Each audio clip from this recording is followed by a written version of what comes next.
It's so funny.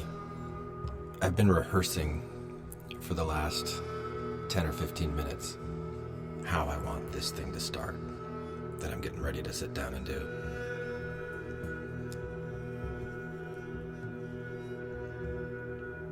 And as soon as I hit record and I heard this soundscape in my ear, I immediately froze up. Welcome to the field.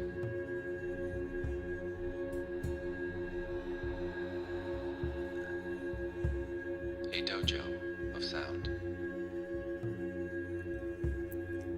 And it kind of perfectly illustrates the whole speech I was rehearsing that I wanted to say. This is a binaural meditation podcast.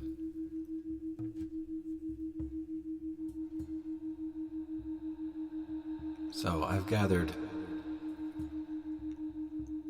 some friends together to work on a project that's still in a process of emergence. It's hard to define. It's a sacred space to me. But it's kind of like this. Have you ever sent a voice memo to someone instead of a text or telephone call? That I have designed It's really convenient, I found. using sound.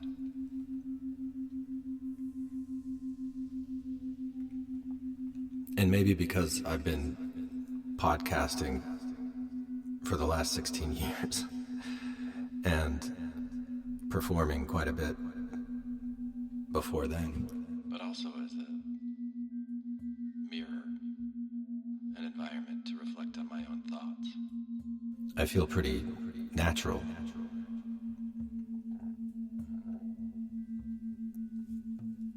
In a process of what some might call self-discovery, and others might call enlightenment. Sitting down and talking out loud and listening back to the sound of my own voice. Where each of us recognizes, like peeling back layers of an onion, And I feel like I've different ways that life has shaped our made this discovery about myself recently, habitual response system. that I'm a highly anxious person deep down. And all of these recordings are personal voice notes that have been sent between friends. And that I've developed these really strong, powerful, masking strategies that have been like a mask.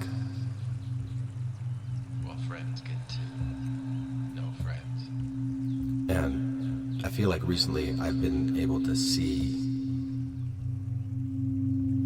the mask more clearly as it's being formed. And explore ideas that turn each other on in a way. And what I mean by that is my nervous system state. Am I in a state of fear, anxiety, worry, anger, irritation, annoyance, frustration, arrogance, judgment, condescension, defensiveness?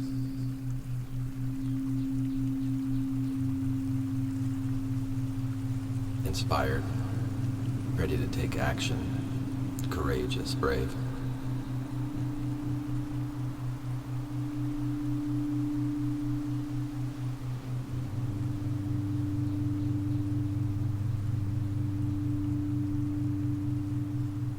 And I've started to learn how it feels to be in any of those states and to catch myself when I'm there, because I've noticed that I have this habit of masking it, like if somebody says, "What's wrong?" because they can feel that something's wrong. And and you go, "Oh, nothing, I'm okay."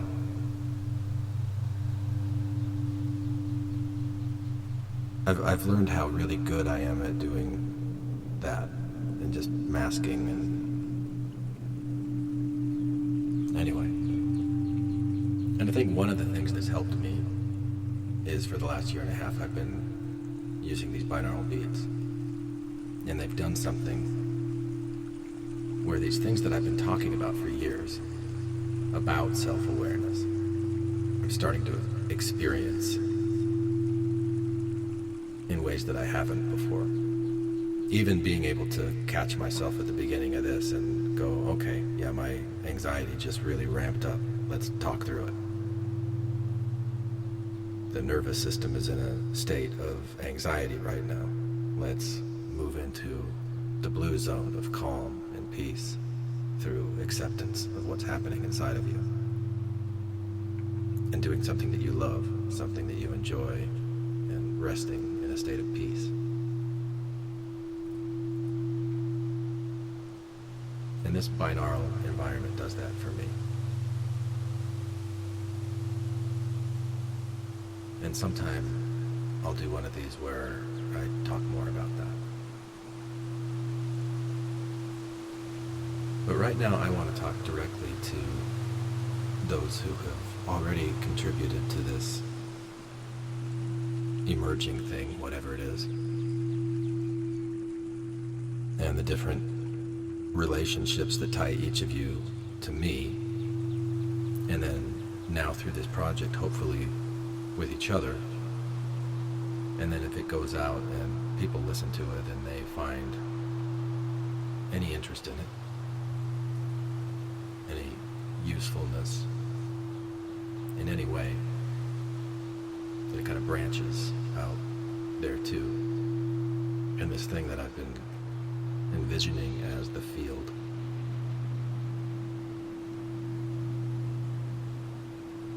With the help of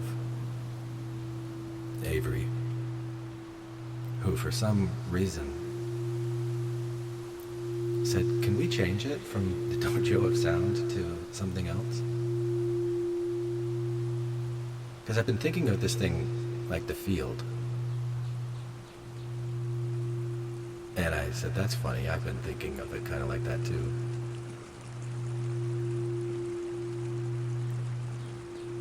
And so Avery,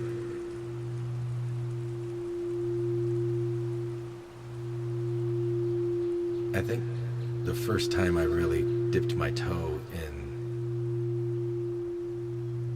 this kind of collaborative pool with you was that dream that you had of the visitor.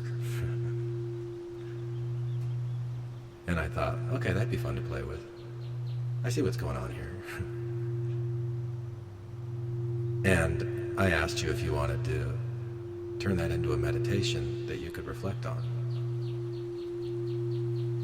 And of course I was testing you. I needed to see if you could tolerate this binaural environment that's become such a part of my life and really helps me manage my anxiety to the point where I know when you're around me, when you've introduced me to your friends, they go, okay, there's something different in the way this guy comes across energetically.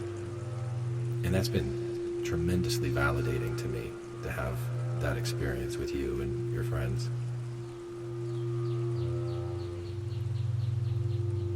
And I love your mind and your voice and your stories. And when you tell the story, we first met in 8th grade. And I don't have memories from 8th grade. I have memories from freshman year. And we had a lot of English classes together and remember some of the same, when you were talking about Miss McRae calling Christianity a myth. I was in that class too, and that had an impact on me. And it's really cool to be able to explore things like that with you now. And so we've been doing that through voice notes, voice messages, and it's been such a great way to get to know you again. I know how interested you are in this project, so I love your contributions already, and I look forward to what you'll be doing more. And Moon Lady. Just recently reconnected after a long, very intimate series of virtual encounters exploring this web. We've never met in person yet, but it's been great to get to know you again and to rediscover how comfortable I felt when I was so anxious in other ways and I didn't know it.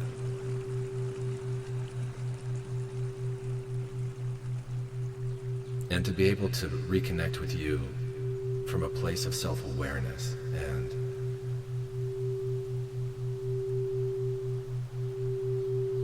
recognizing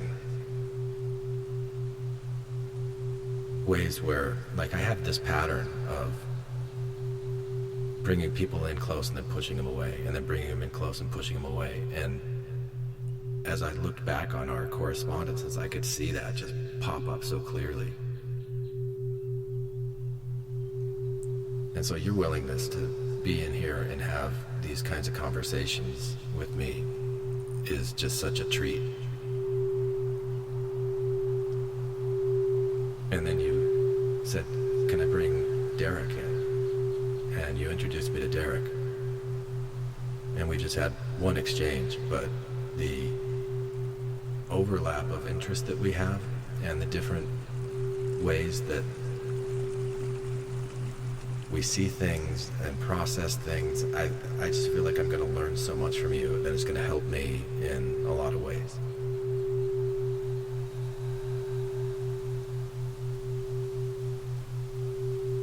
And Janine, you found the 28-day nervous system reset and other podcasts that I've done, and you felt there's something I want to talk about, and there's something I want to share, and there's things about myself that I want to learn.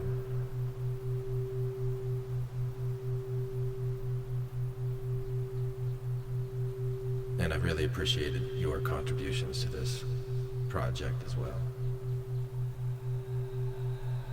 And Tom, if you can tolerate it. So, tonight, one of the things that really inspired me to sit down and record this is that I listened back to something, Tom, that you and I recorded together in 2012, the introduction to the Infants on Thrones podcast. And I haven't listened to that in years. And part of me was just cringing going into it. And I had this new self-awareness filter as I was listening to it. And I could remember I can remember where I was sitting when we recorded that. And I can remember some of the ways that I was feeling and some of my intentions behind how I postured myself.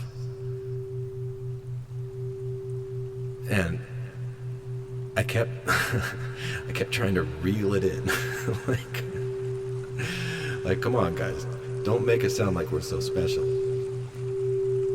Because deep down I had this anxiety that, oh man, like, John's gonna hear this, or John's gonna hear this, or this is gonna get back to this person, or what if this, like, we gotta tone this down.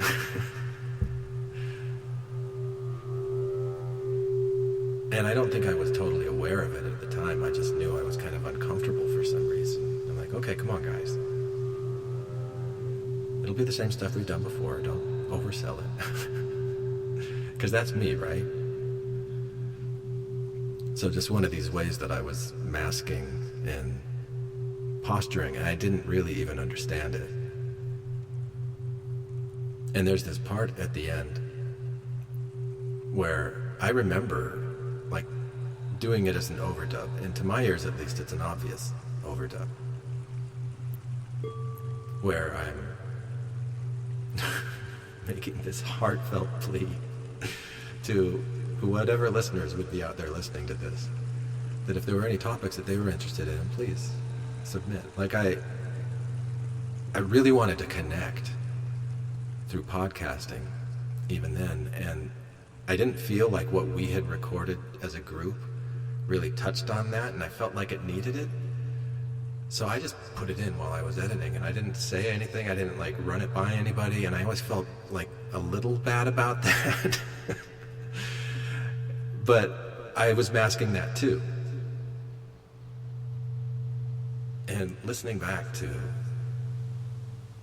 all those guys and just like where we were then and everything that's happened in our lives since, it just was incredible. And I think that's another one that at some point I'm going to sit down and break apart, because it was really instructive to me.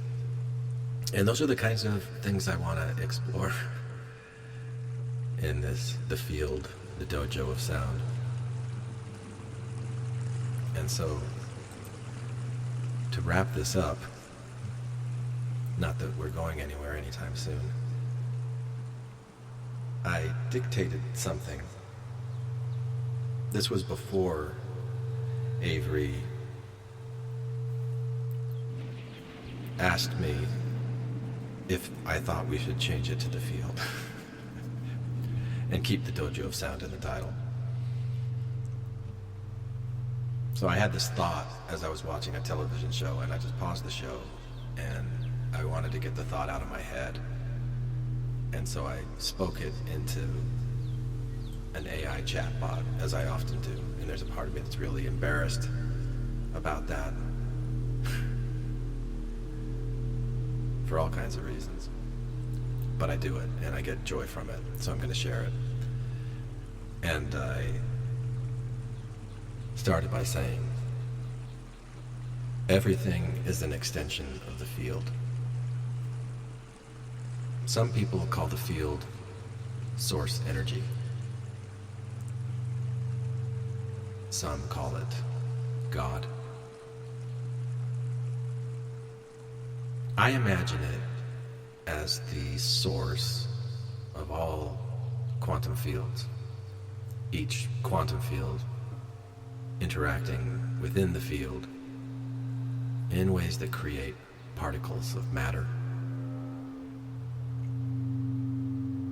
Each movement or sensation or experience of the field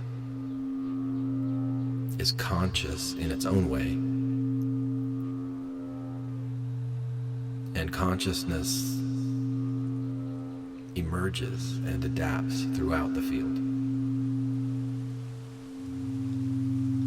Human consciousness is the result of many fields interacting. And neuroscience shows us how different brain regions interact. But each brain region is matter that is an extension of a field that's in relationship with itself in certain ways. And these relationships and those relationships and other relationships all work together to create this human conscious experience. And there are an infinite number of other types of conscious experiences that are all being held at this very time by the field.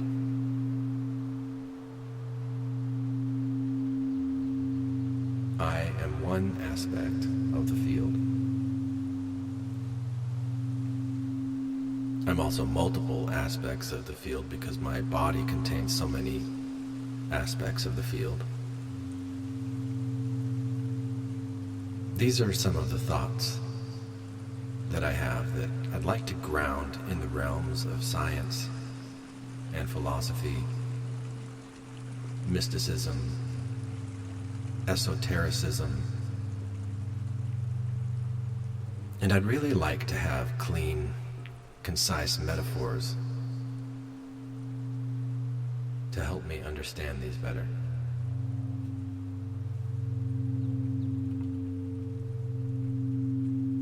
And before I read what this chatbot replied to me,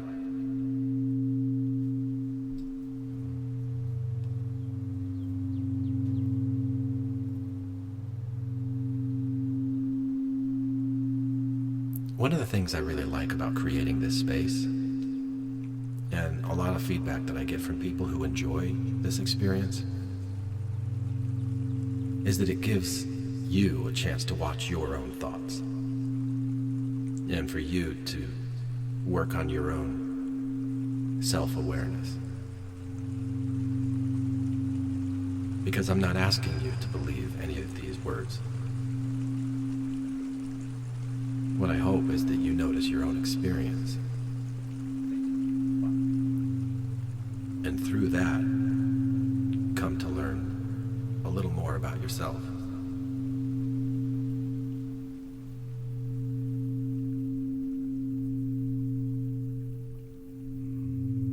I kind of like to think of it as an art form that I do for reflection. That's how I use it for myself. And that's why I've invited these friends of mine to come in and try it out as if we were children again, playing in a sandbox,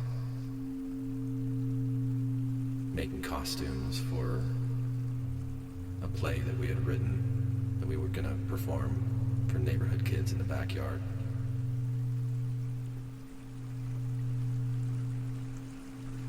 Which I did, and handed out tickets in the neighborhood for the kids to get in. Because I was channeling, I was masking, I was channeling all that anxious energy into something that brought me into a playful state.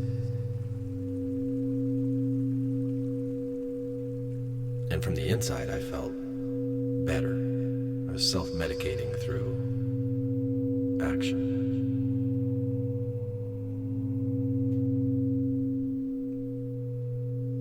Which I think is a very human thing. And it's something that I want to keep exploring in myself, like I'm peeling back layers of an onion of all these defensive mechanisms. So when I use symbols like the field, it just helps me visualize. I try not to get too attached to the symbols.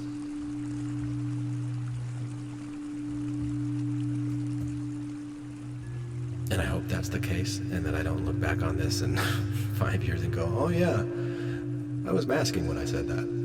But I might be masking.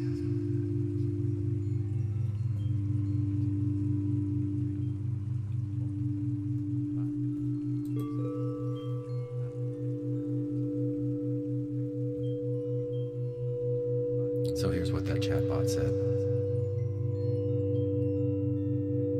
What you are describing is a worldview that sits at the intersection of several traditions that normally don't talk to each other very well. In physics, quantum field theory says particles and excitations of underlying fields. In philosophy, forms of monism, panpsychism, and process philosophy suggest reality is fundamentally one thing expressing itself in many forms. In mysticism, Vedanta, Taoism, Sufism, Christian mysticism, Kabbalah, and many indigenous traditions often describe individual beings as expressions of a larger underlying reality. In neuroscience, consciousness appears to emerge from interactions among many specialized systems rather than from a single consciousness center.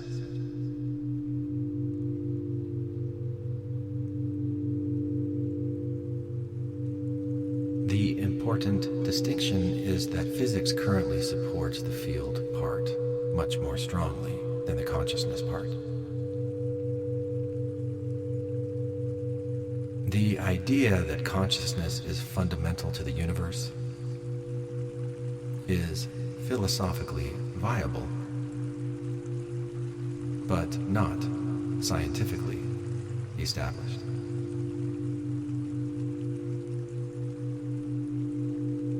Some metaphors that stay reasonably grounded while remaining poetic. 1. The ocean and the wave. The field is the ocean. You are a wave. A wave appears separate, has a beginning and end, and moves through the world as if it were an independent thing. But at no point was the wave anything other than the ocean. When the wave disappears, nothing is lost except a temporary pattern. This is probably the cleanest mystical metaphor.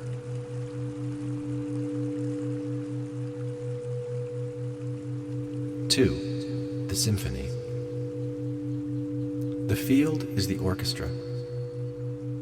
Individual beings are melodies. A melody feels distinct and recognizable.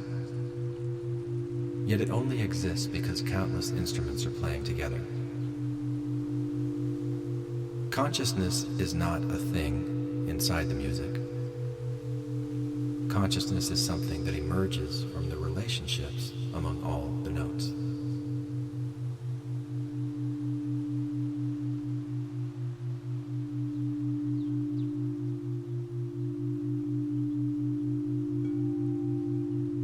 Three, the whirlpool. A whirlpool looks like an object. You can point to it. You can name it. But a whirlpool is actually a process, not a thing. It is water organizing itself in a particular pattern. I can probably say that better. It is water organizing itself in a particular pattern. I don't know, is that better?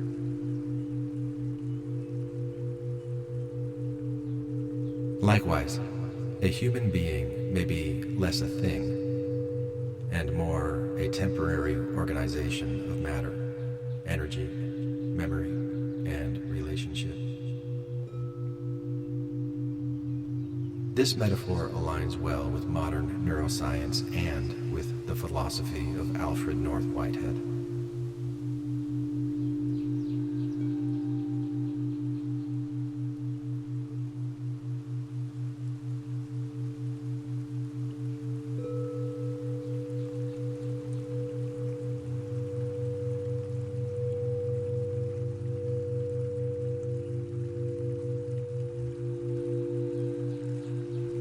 The conversation. The field is a conversation.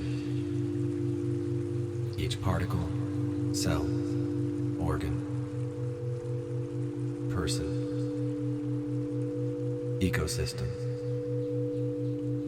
and galaxy is a participant.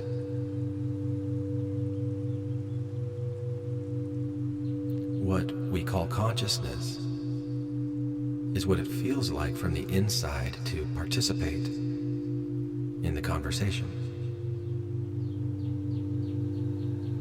from one particular perspective.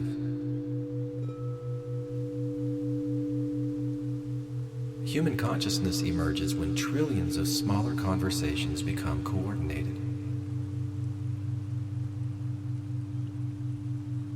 This fits remarkably well with systems theory and neuroscience.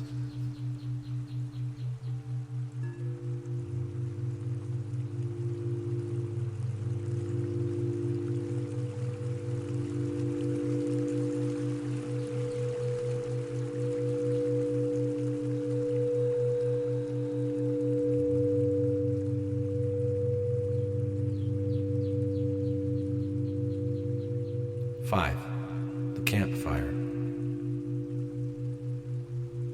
Imagine consciousness like fire. A candle flame, a campfire, a forest fire, a star. All are fine, but they differ in complexity and scale. Similarly, consciousness may exist in many forms and intensities throughout reality. Human consciousness isn't necessarily the only kind of awareness. It may simply be a particularly complex flame. This is close to modern panpsychist thinking without requiring that rocks have human-like minds.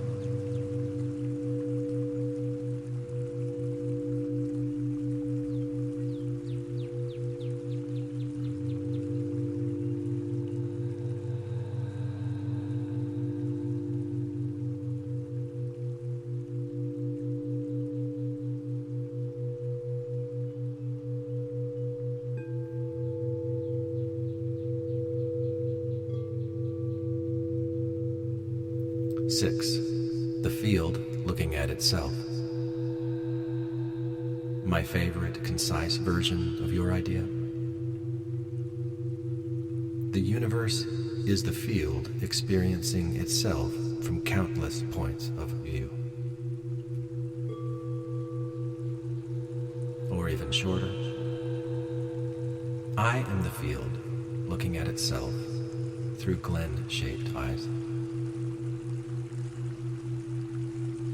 This captures the mystical intuition while remaining philosophically coherent.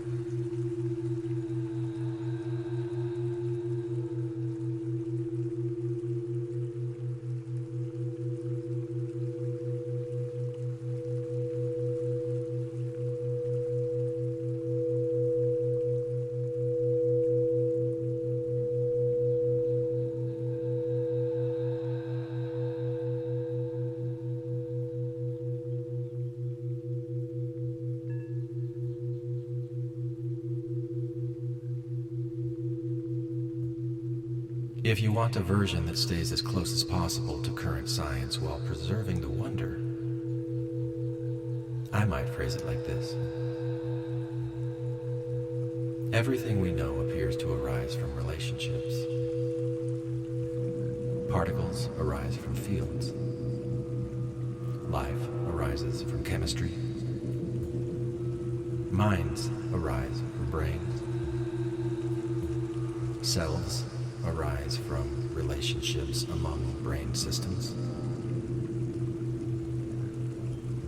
Communities arise from relationships among people. The deeper we look, the less we find isolated things, and the more we find patterns of relationship.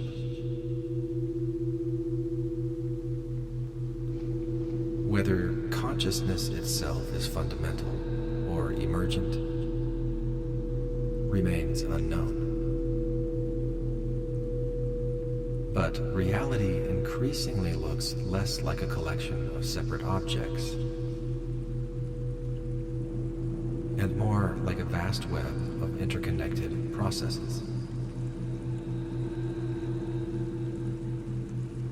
That is a statement a physicist, a philosopher, a neuroscientist, and a mystic could all sit with, even if they disagree about what comes next.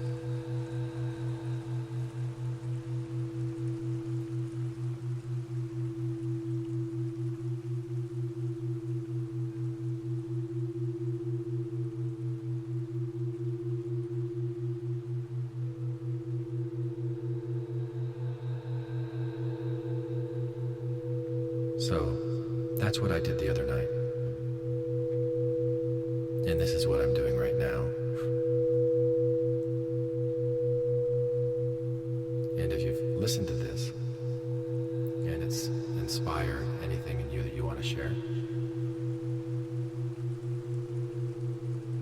I'd love to hear it because I'm sure that it would be inspiring to me as well.